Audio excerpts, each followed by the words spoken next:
चलिए अगले प्रश्न को हल करेंगे और समझेंगे कि कौन सा, ये तो हमने बता ही दिया था भाग वाला।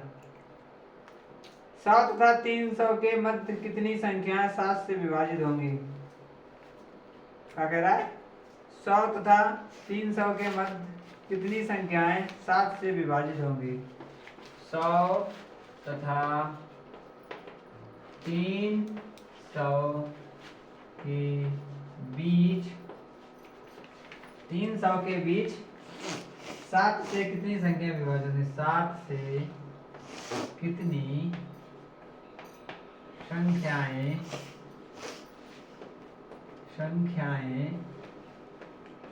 विभाजित होंगी? क्या होंगी? विभाजित होंगी। अब हम ऑप्शन लिखेंगे यहाँ पे ए, बी, सी और डी। ये हमारे 4 ऑप्शन है। पहले हम ऑप्शनों को लिखेंगे 42, 35, 28, 31। क्या? 28 और 31 ये हमारे ऑप्शन रहे। तो अब हम इसे कैसे लगाएंगे ये हम आपको बताएंगे कि किस तरीके से इस प्रश्न को हल करेंगे, किस प्रकार से हल करेंगे। कोई तरीका है आपको मालूम? इसका कोई तरीका मालूम है हल करने का? हैं?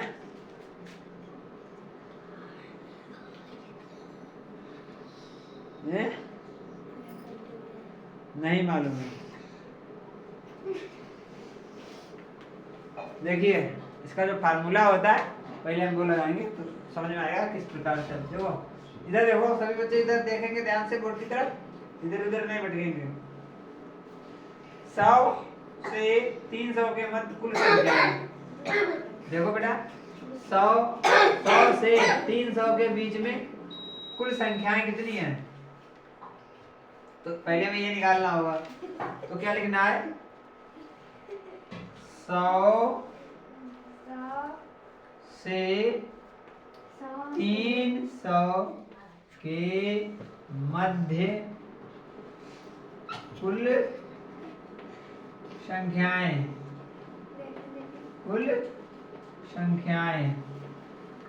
तो उसके मध्य में कुल संख्याएं कितनी है वो निकालना होगा। तो बेटा क्या करेंगे? 300 माइनस 100 और माइनस 1 तो निकल आएंगे हमारी कुल संख्याएं जो 100 से 300 के बीच में है। तो कितनी होगी? 199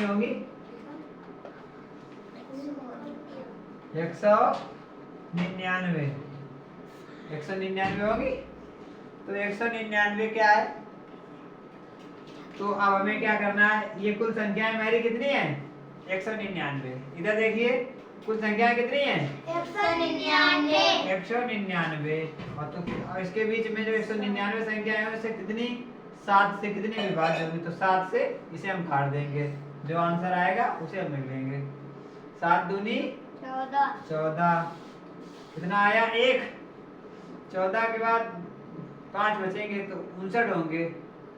तो 7 7 49, 7 8 56, 7 8 56, 57 58 59, 3 बचे, दशमलव लगेगा, 0 बढ़ेगा, 7 चौक 28, 7 चौक 28, 29 30, 2 बचे, 0 हुआ, 20 हुआ ना। तो 7 3 7 दूनी 14। तो बेटा देखो यहाँ पे क्या है, अगर यहाँ से 5 के ऊपर होता, अगर इसका पूर्णांक निकालेंगे, अगर यहाँ से 5 या 5 से ऊपर होता तो एक ऊपर आगे बढ़ जाता है। अब 5 से कम है तो यहाँ आगे नहीं बढ़ेगा। तो इसका पूर्णांक कितना आएगा? 28। तो हमारी संख्या कौन सी होगी? बी संख्या सही होगी। जो 28 होगी संख्याएं हमारी जो 7 से विभाजित हो जाएंगी। तो समझ में आया है? समझ में आया? एक बार और समझ लीजिए इसे। क्या करेंगे बेटा? देखो 100 से और 300 के मध्य में कुल संख्याएं कितनी है पहले हम उन्हें गिनेंगे। तो क्या करेंगे? 100 से गिनना शुरू करेंगे और 300 तो गिनेंगे। तो 100 300 में 1 कम करेंगे तो 200 हो जाएंगी। 100 के भी 200 संख्या है तो उसमें एक कम कर देंगे तो कितनी हो जाएगी 199। 199 संख्या हमारी टोटल हो जाएगी। ठीक है, तो जो हमारा आंसर आएगा वो आएगा 28। इस प्रकार से ये सवाल आप लोगों को समझ में आया होगा, आशा करते हैं। इसी आशा के साथ अगला प्रश्न को हल करेंगे और समझेंगे कि इसका जो आंसर है वो क्या आएगा। चलिए हल करते हैं शानदार तरीके से और समझ में आएगा कि किस प्रकार से हमारा अगला प्रश्न जो है उसे हम हल करेंगे और समझाएंगे आप लोगों को। चलिए चलते हैं अगले प्रश्न की तरफ। क्या वह संख्या जिसे 0.01 पे जोड़ने पर 1.1 प्राप्त हो, वह संख्या क्या है? वह संख्या क्या है? वह संख्या क्या है जो 0.01 में जोड़ने पर 1.1 प्राप्त होगा? 1.1 प्राप्त होगा। ठीक है बेटा, यही तो पूछ रहा था। तो हमें क्या करना है, सबसे पहले ऑप्शन लिखेंगे। जब हमारे ऑप्शन होंगे तो हमें अच्छी तरीके से समझ में आ जाएगा। 1.11 या 1 या 1.09 या 0.1। तो बेटा इसमें क्या जोड़े? यहाँ पे लिखो माना सर ए नंबर आया मेरा। माना 0.01 में x जोड़ने पर प्राप्त बराबर 1.1। तो बेटा 0.01 plus x equal to 1.1। x का मान निकाल लेना। यहाँ पे प्लस में है, इधर हो जाएगी तो माइनस में हो जाएगी। ठीक है, 1.01 माइनस 1 सॉरी माइनस 0.01। ठीक है बेटा, तो क्या करेंगे यहाँ पर इसे घटा लेंगे। घटाने के लिए देखो यहाँ 1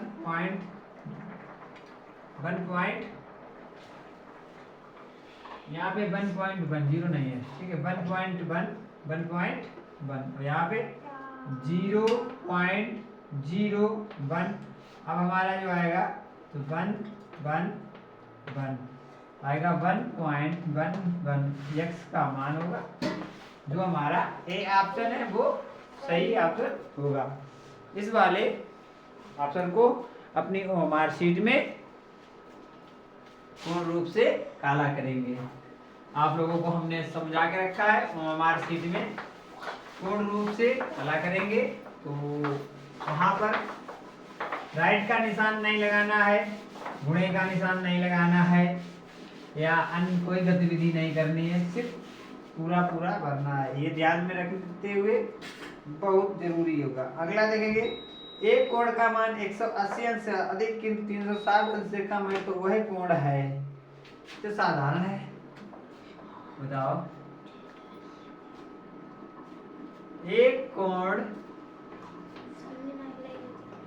कोण का मान 180 अंश से अधिक तथा 360 अंश से कम है तो कौन सा कोण होगा? तो बताओ बेटा कौन सा कोण होगा? ए, बी, सी और डी। न्यून कोण, बी होगा समकोण, इसके बाद सी होगा बृहत कोण और इसके बाद लास्ट है अधिक कोण। और कौन सा कोण बेटा होगा, बता सकते हैं कोई? बृहद कोण होगा, जो हमारा ऑप्शन सी सही होगा। बृहद कोण का जो परिभाषा है वो 180 अंश से कम, सॉरी 180 अंश से अधिक परंतु 360 अंश से कम है, तो वो ऑप्शन हमारा सही होगा। सी वाले वृत्त को ओ मार्कशीट में पूर्ण रूप से काला करेंगे। ओ मार्कशीट में पेंसिल वर्जित है, पेंसिल का उपयोग बिल्कुल नहीं करेंगे, कोई भी निशान नहीं लगाएंगे ओ मार्कशीट में। ओ मार्कशीट को मोड़ेंगे नहीं, फाड़ेंगे नहीं, किसी भी की कोई भी प्रक्रिया ओ मार्कशीट में नहीं की जाएगी। चलिए अगले प्रश्न को देखेंगे और समझेंगे कि किस प्रकार से होगा। 3 पेंसिल का मूल 20 रुपए है। क्या दे रहा है? 3 पेंसिल का मूल्य दिया है। कितना दिया बेटा? 20 रुपया। 3 पेंसिल का मूल्य बेटा कितना दिया है? 20 रुपया। 6 दर्जन पेंसिल का मूल्य क्या होगा? 6 दर्जन पेंसिल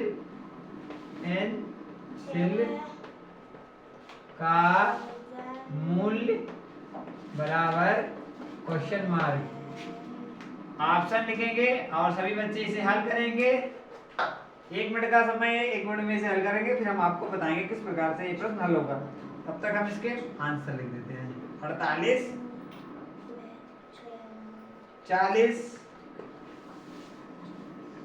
480, लास्ट वाला है 400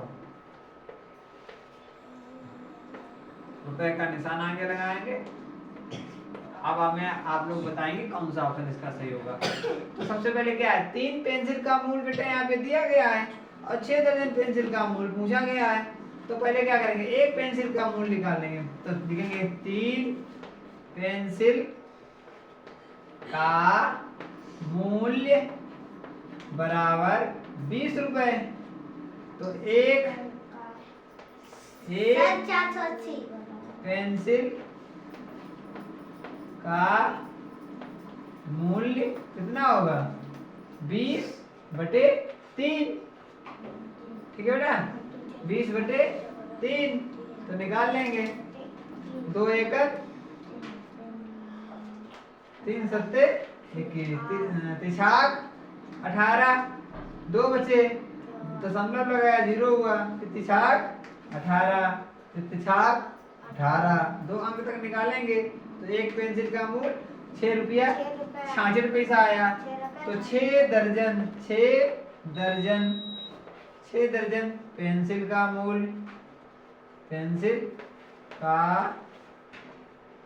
मूल्य क्या होगा? 6 दर्जन पेंसिल मतलब 6 × 12 × 6.66 हल करेंगे और आंसर निकाल लेंगे। ठीक है? आंसर जो निकलेगा वो हमारा ऑप्शन सही हो गया। तो क्या करेंगे? 72 × 6.66। चलिए गुणा करेंगे और साधारण गुणा है यहाँ पे कर लेंगे। 6.66 × 72, 2 अंक के बाद दो लगा देंगे। 6 दूनी 12 की 2, हंसी लगा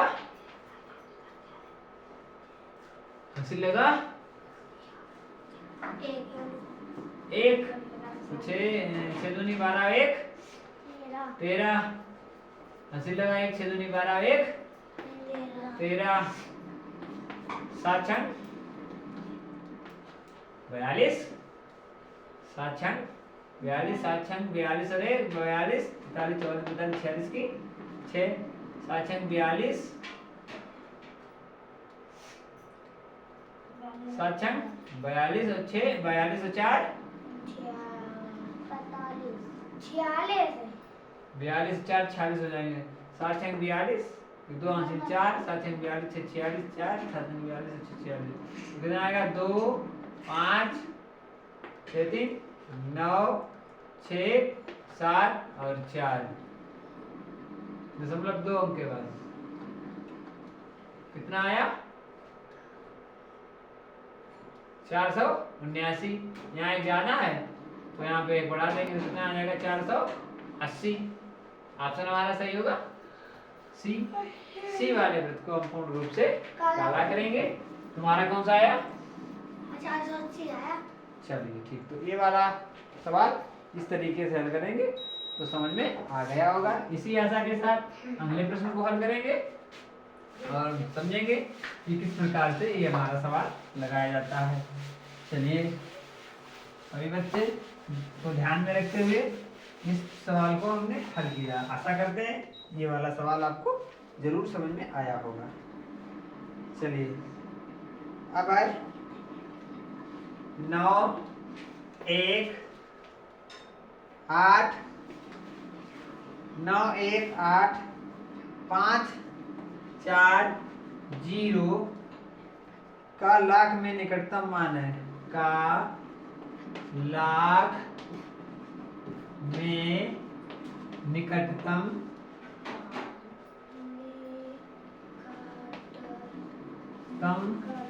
मान है।